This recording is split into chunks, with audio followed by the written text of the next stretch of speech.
McLintock's Coffee Break series. The topic in focus today is whistleblowing, a subject which has received a lot of press of late, not only because of the legislated requirements for mandated companies to implement and maintain a whistleblower policy, which has now been enforced for just over 12 months, but also because of the press regarding the alleged mistreatment of whistleblowers. The recent AMP matter, where a junior female employee turned whistleblower was allegedly bullied and victimised after raising concerns about suffering repeated sexual harassment at the hands of co-workers, is one such matter. It appears that we still have some way to go in corporate Australia, recognising the benefits that come with having a strong speak-up culture. But more and more, key stakeholders, including shareholders and regulators, are demanding organisations be more transparent about their operations and require a framework where people are encouraged to come forward in good faith when they see that something is not right. Also, that organisations protect those who have the courage to come forward from retribution and retaliation. We are delighted to be joined today by Sylvain Mansotte, a former whistleblower who drew upon his experience as a whistleblower into starting up one of the world's leading whistleblowing service platforms, Whispli. With its secure platform, Whispli is used by both private and government sectors around the globe.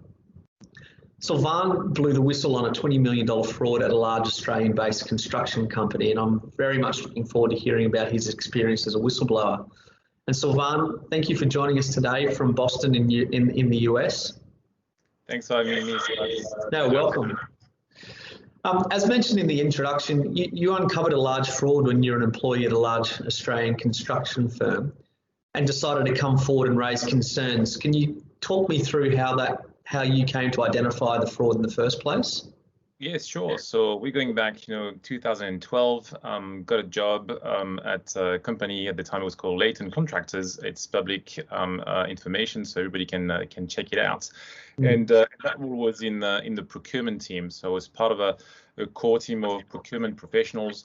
And our goal was to, optimize the spend at Leighton, about $20 billion a year. And the process was that we had a team of analysts, which we hired for the job to kind of crunch some data and put suppliers into buckets with some spend. And then the role of the team was to analyze that spend and come out with a strategy to optimize it. So in summary, the more you aggregate your spend with one vendor, the better deal you can get out of that organization. And that was kind of the basic of the job.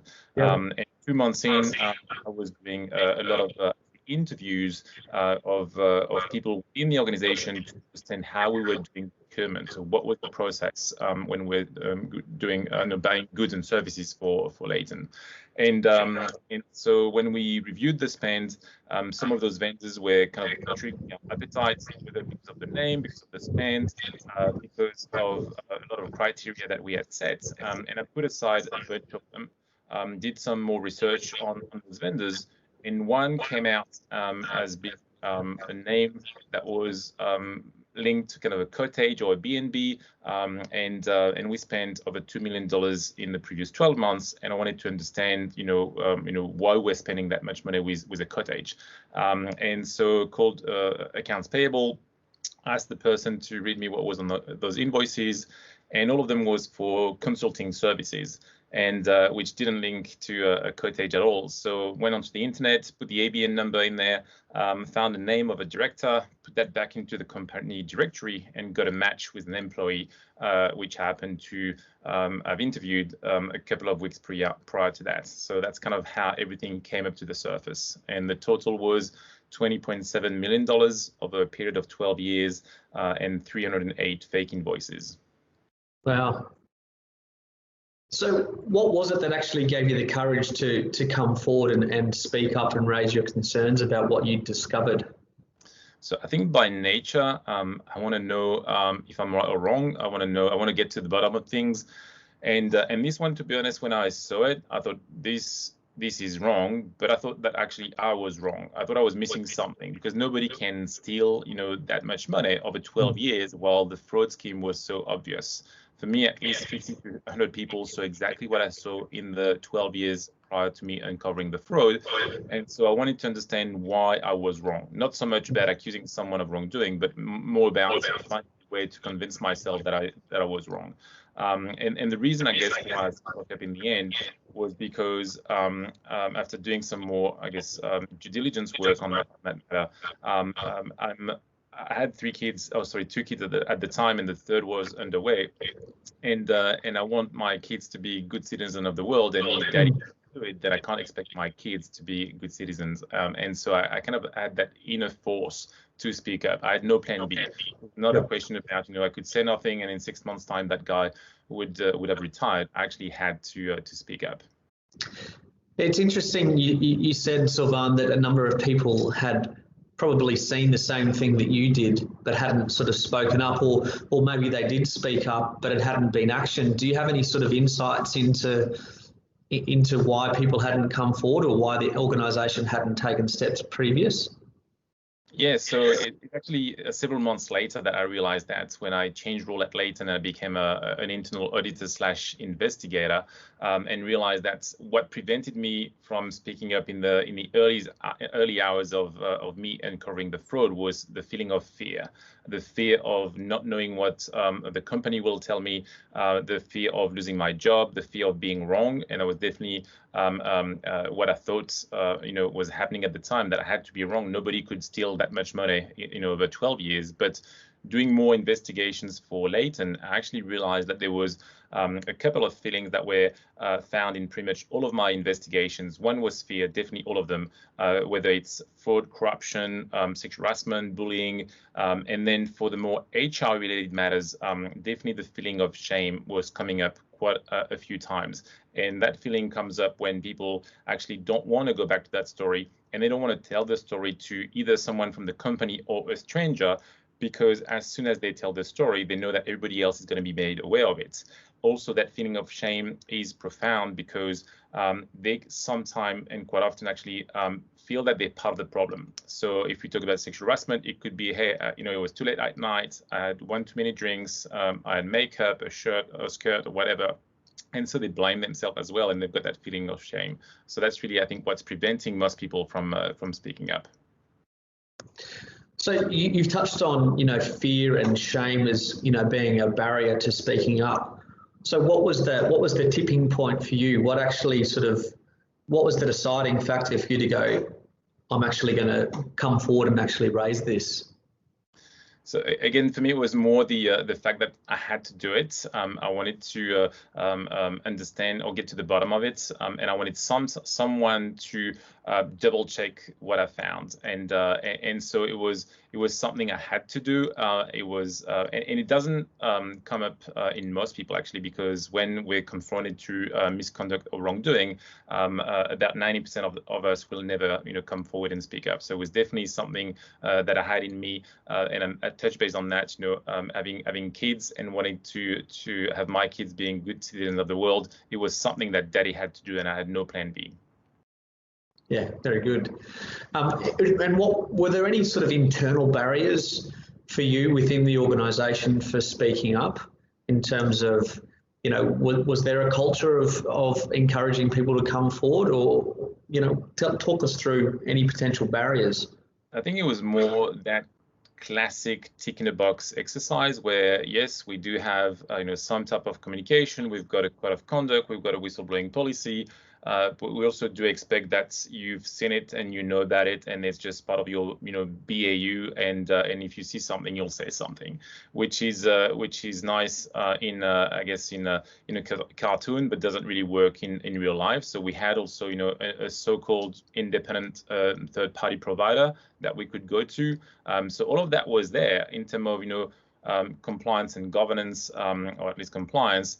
I guess the organization that ticked the box, and we're no different to most of the other large organizations out there.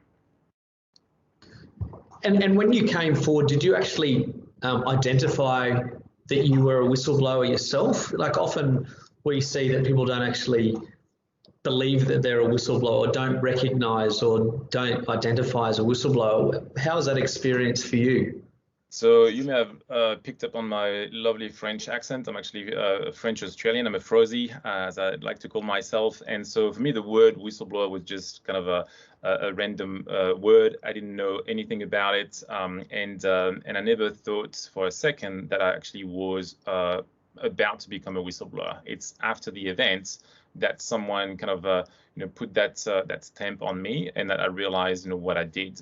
What I did for me was just my job. It was to review data, review information. If something seems wrong, just get to the bottom of it, understand it, and move on. And that's what I did.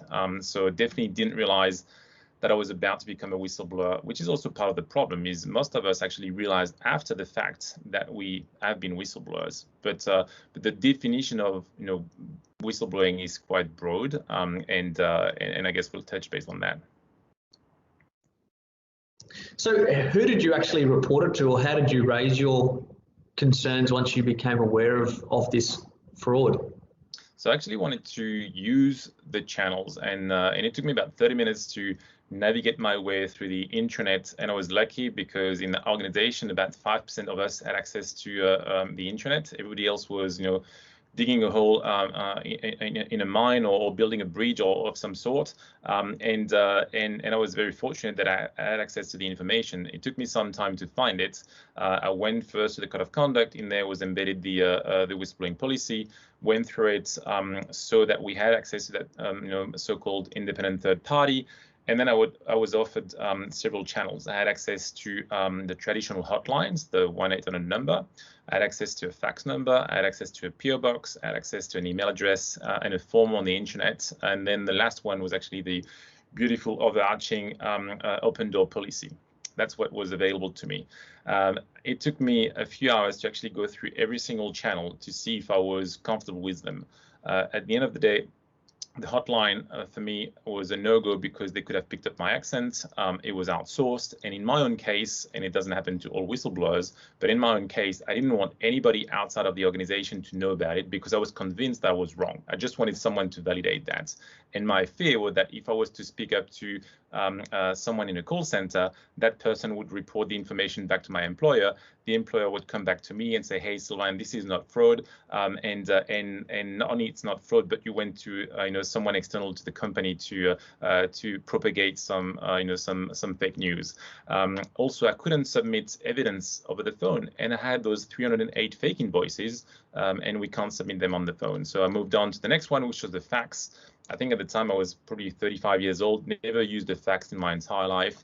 And my fear then was to say, if I knew how to send one and I'm not there when someone replies to it, and it's one of my colleagues that picks the fax, then I'm going to be in trouble. So I moved on to the next one, the email. They could have picked up my IP address, and never thought about creating another account like Gmail account or Yahoo Mail account.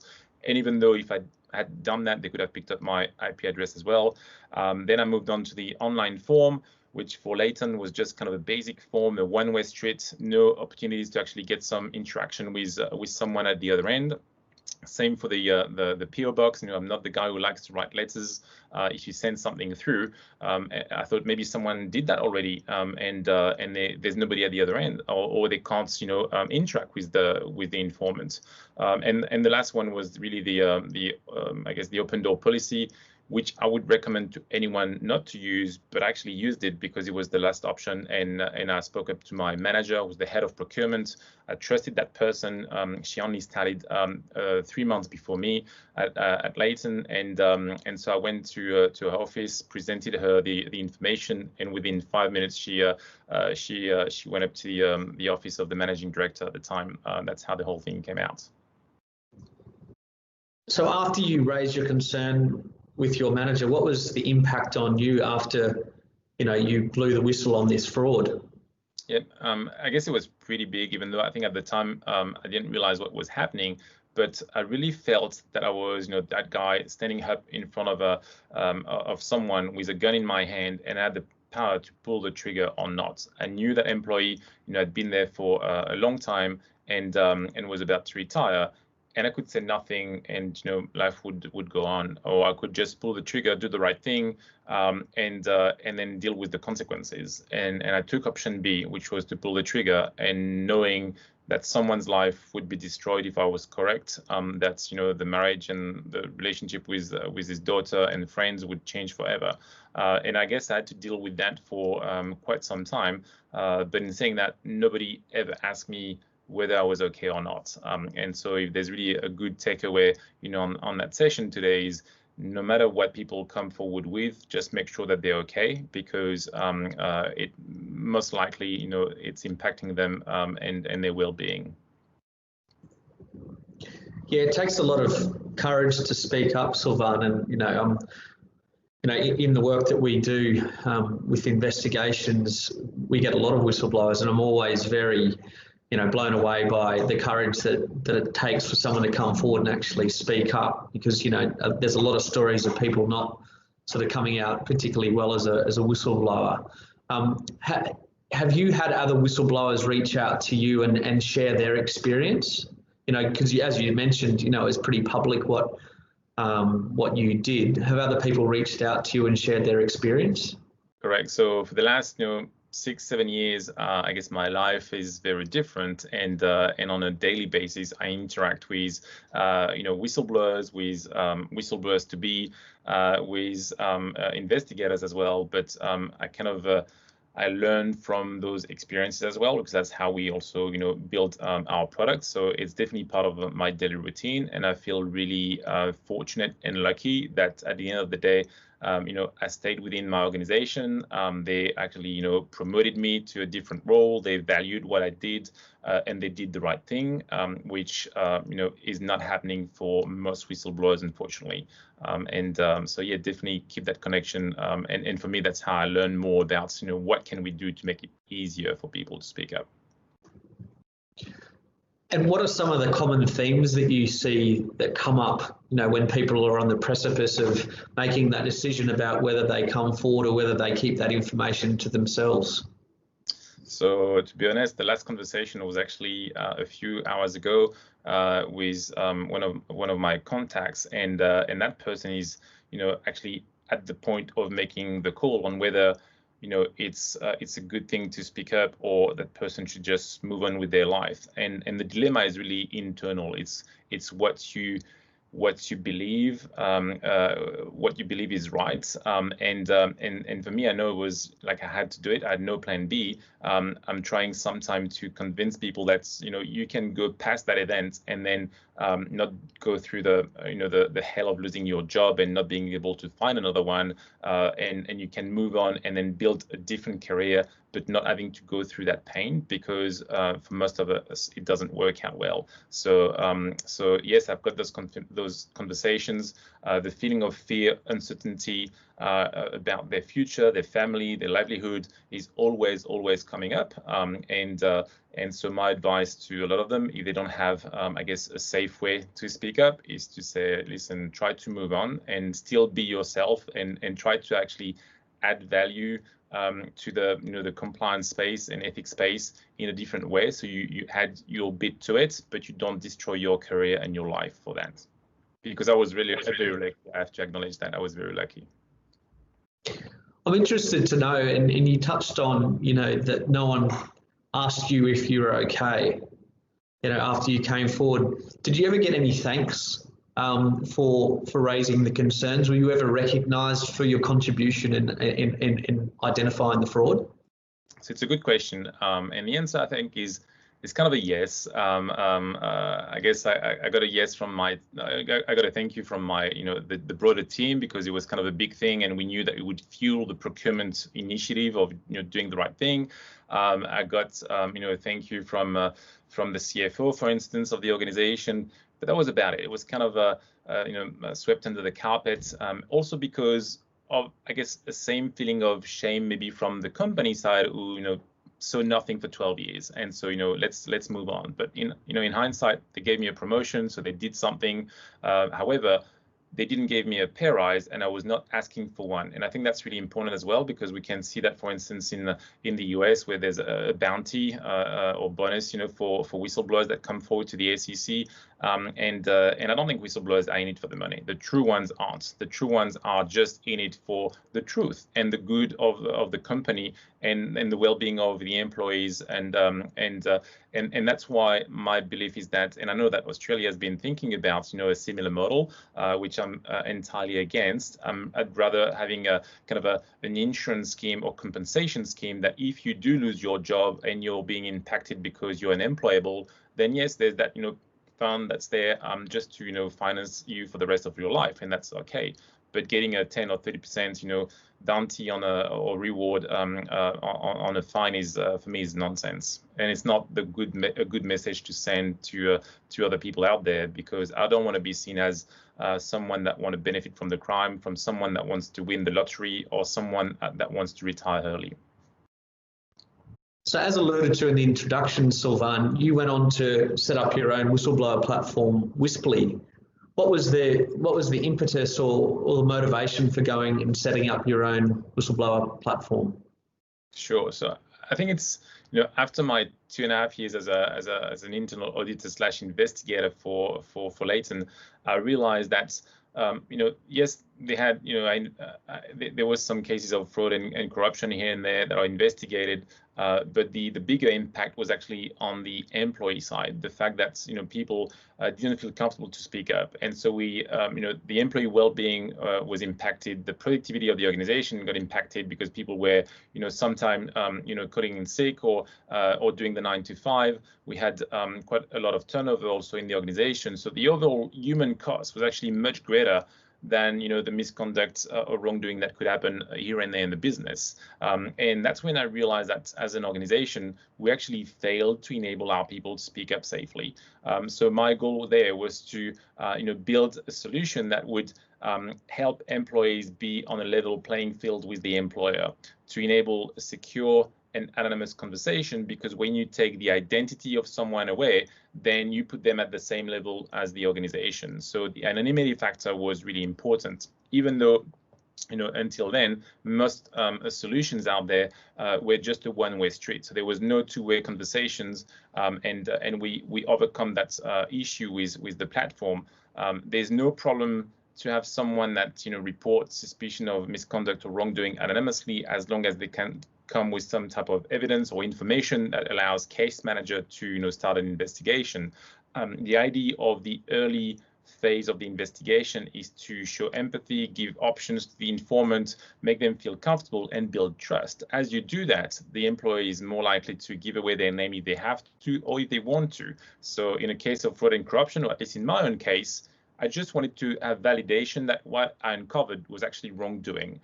So if I had the opportunity to speak up anonymously, I would just have asked someone to check the information, validate that it was wrongdoing, and then 100% I would have given up my name because I was proud of what I did for the organization. But if they had come back saying, listen, this is how we do business, and this is why we do it that way, and this is why this is not wrongdoing, then I think I would have stayed quiet and just moved on with my job. So a big part of coming forward and speaking up is feeling trust in the system, and drawing on your own experiences. What have you sort of implemented or incorporated within the Whispli platform to give people that courage and confidence to come forward and speak up? So there's different things, and the first one is the definition of whistleblowing. Just that word alone is scary. Nobody is born to become a whistleblower. It's something that, nobody wakes up on a Monday morning and think, oh, it's going to be great, I'm going to become a whistleblower. So we should move away from that word whistleblowing because it's scary. And so we need to understand what is whistleblowing. And for us, a whistleblower or whistleblowing is part of what we call a trusted conversation. And trusted conversations, there's a broad spectrum of them. It could be around, I work 15 hours a day and I can't get the work done and I'm overwhelmed and I want to have a chat with someone within the organization. It's not whistleblowing, but it's a challenging conversation that most of us will never have because we fear that, we might lose the job or we might not get the promotion.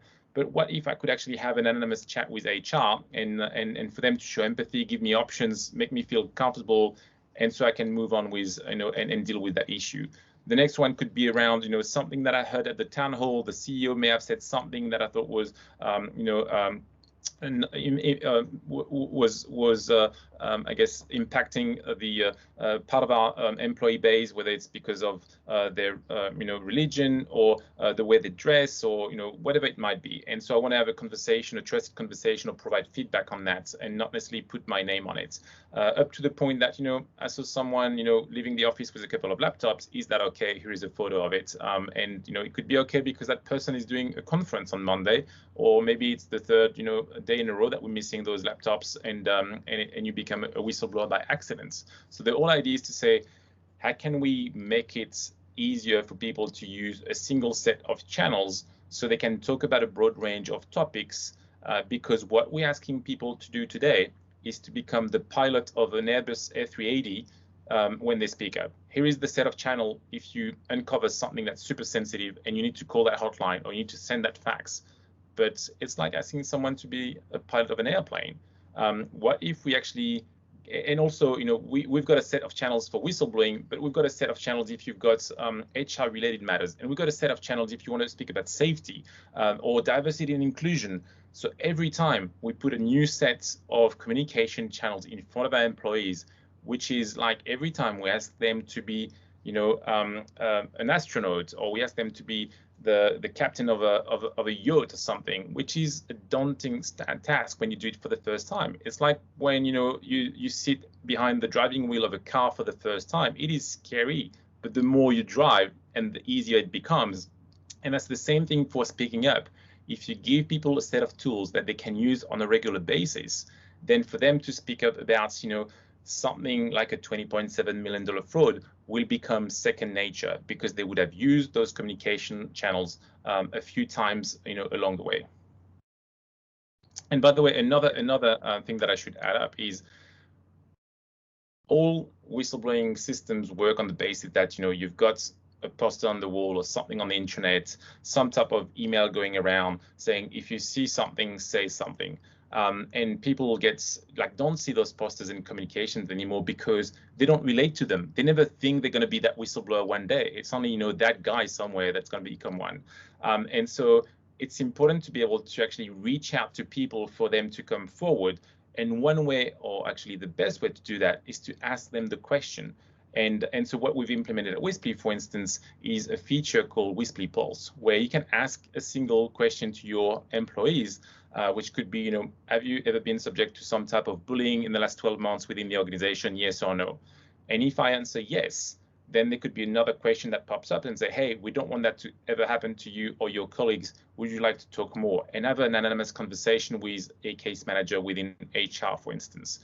This is actually a lot more meaningful because you're asking me the question as an employee, so I feel valued.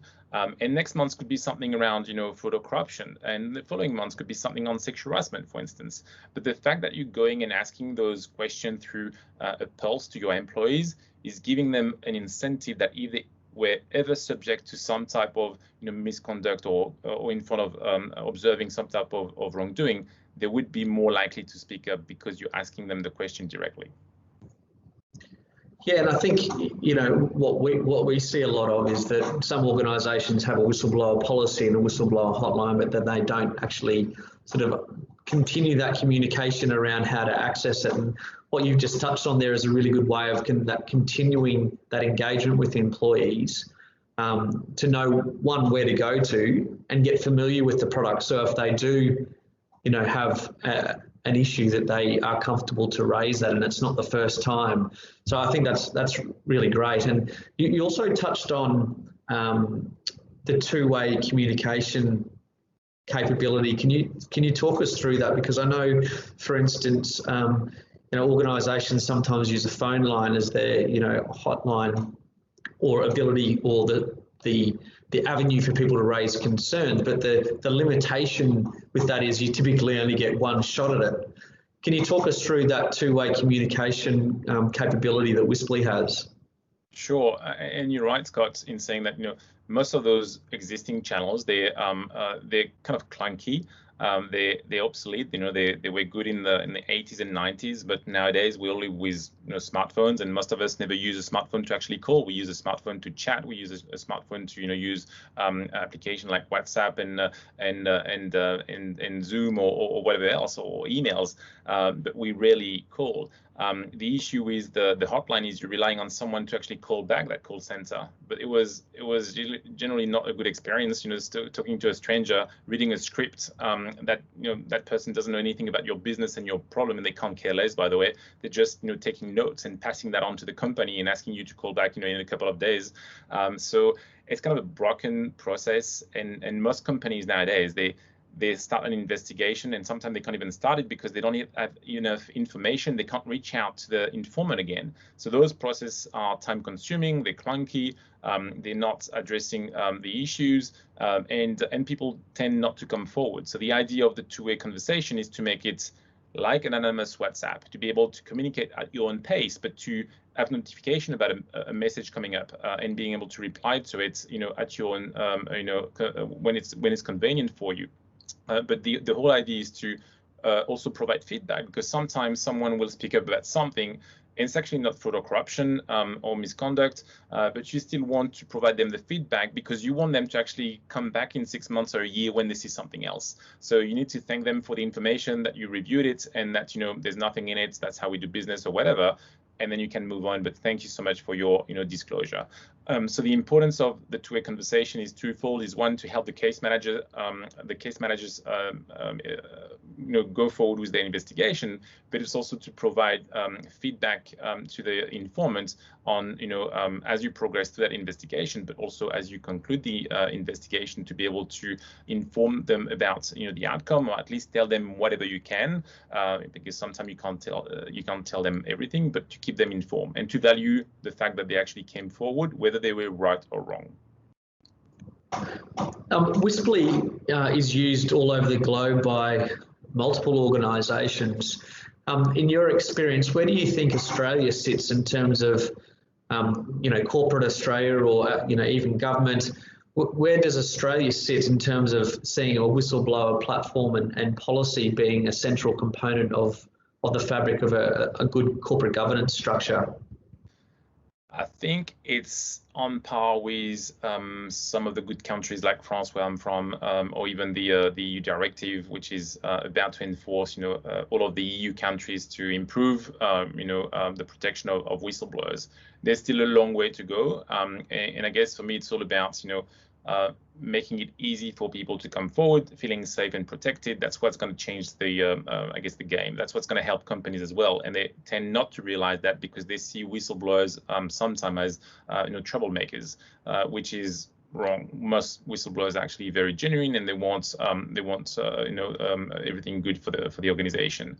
So I think Australia is on the right path, and we can see that because of, I guess, the increase in our customer footprint, and definitely that new legislation is definitely fueling the growth of Whispli in the region.